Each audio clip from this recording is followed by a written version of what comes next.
মা, তুমি এখানে চা বেচতেছো? তুমি আমারে আর কত কষ্ট দিবে? আমার বউ আমারে বললো চা বিক্রি করতেছে। আমি এই কথা শোনার পরে নিজেরা সামলায় রাখতে পারি না। আমি এই জন্য তোমাকে নিতে আসছি। আমি থাকতে তুমি এত কেন কষ্ট করো? ভিক্ষা করো, চা বিক্রি করো, এত কষ্ট দরকার কি তোমার? আমি না তোমার সন্তান? তুমি না আমার জন্ম দিছো? তাহলে এত কষ্ট কেন করো আম্মা? বাবারে, কিছু কিছু কষ্ট সন্তানের ভালোবাসার জন্য করতে হয়। আমি চাই নাই ভালোবাসা, আমি শুধু চাই তুমি আমার পাশে থাকবা, সবসময় আমার পাশে থাকবা। তুমি পিছিয়ে কি করছো না করছো আমি সব ভুলে গেছি।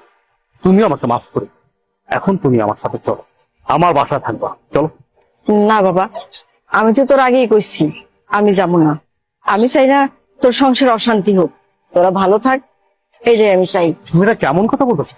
আমার সংসার অশান্তি? আমি যেদিন থেকে আমার বউরে বিয়ে করছি সেদিন থেকে তো আমার জীবন অশান্তি শুরু হয়ে গেছে। তুমি আর নতুন করে কি অশান্তি শুরু করবা?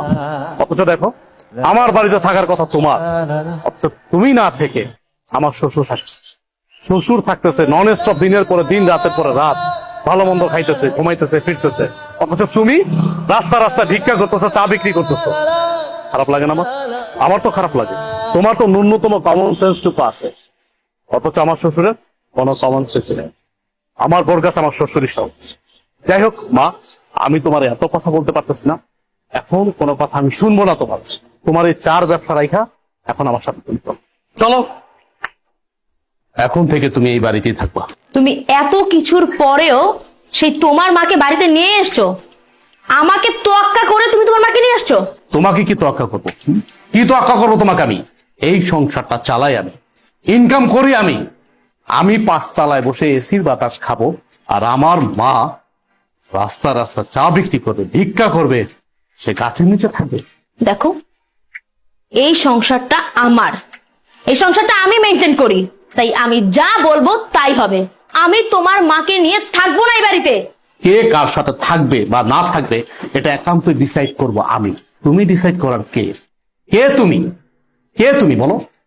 আমি কে মানে? আমি তোমার বউ। এই বাড়িটা আমার, আর এই সংসারটাও আমার। এই সংসারের সব দায়িত্ব আমি পালন করি, তুমি তো তেমন কিছুই করো না। সো আমি এই সংসারে যে ডিসিশন দিব সেটাই ফাইনাল। আর তোমার মা তোমার ছোট ভাইয়ের ঘরে টিকতে পারেনি, আমার ঘরে কেন টিকবে? হ্যাঁ, তোমার কি মনে হয় যে উনি অত ভালো একটা মেয়ের সাথে টিকতে পারলো না, আমার সাথে টিকতে পারবে? কখনোই না। আমি তোমার মাকে নিয়ে এই এক ছাদের নিচে কোনো দিনও থাকবো না। এখনো সময় আছে, তোমার মাকে বের করো। বাহ, এই বাড়ি তোমার, তোমার কথা মতো চলবে। এই বাড়ি আমার, আমি আমার টাকায় কিনেছি, পরিশ্রমের টাকা দিয়ে কিনেছি। আর চাকরিটা করতেছি পরিশ্রম করে, কিন্তু চাকরি করে টাকা উপার্জন করি। হ্যাঁ মানলাম, তোমার বাবা আমাকে চাকরি দিয়েছে, সে অনেক সহযোগিতা করছে, আমি প্রয়োজনে তার টাকা দিয়ে দেব। কিন্তু তুমি কোনো কথা বলবা না আমার মার বিষয়ে। আমি বাইচা থাকতে তোমার মা এই বাড়িতে থাকতে পারবে না, তাহলে তোমার সাথে আমার সংসার টিকবে না। কি হয়েছে মা, এত চিল্লাচিল্লি করছিস কেন? আপনার মেয়ে আমার মাকে এই বাড়ি থেকে বের হয়ে যেতে বলছে। আমার মাকে সে সহ্যই করতে পারতেছে না। আপনি জিজ্ঞেস করেন কেন আমার মাকে সে সহ্য করতে পারতেছে না? আমার মা গরিব, এই জন্য। বাবা দেখো, মহিলার দিকে তাকাও। এই সেই মহিলা যে কিছুক্ষণ আগে আমাদের কাছে চা বিক্রি করেছিল।